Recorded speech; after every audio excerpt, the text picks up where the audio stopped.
圓號嘅三管咧，總係多災多難嘅。好似呢條管咁樣咧，表面睇一切正常嘅喎，點知睇真啲又出咗事。如果我哋細心睇下咧，原來呢粒小撐臂下方嘅金屬咧已經係凹咗，而佢凹完之後咧，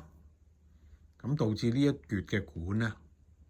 其實就唔圓嘅，有少少橢圓。如果我哋反翻轉嚟睇咧，咁我哋就發覺佢另一邊又係喺撐臂下邊咧凹咗，咁呢條管咧又係唔圓啦。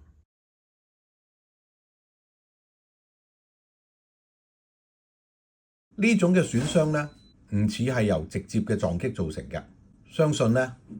係喺個管受到按壓、扭曲變形嘅時候咧產生嘅。至於條管受按壓而產生變形，可能嘅原因咧有3個。首先 F 調嘅三管又長又突出，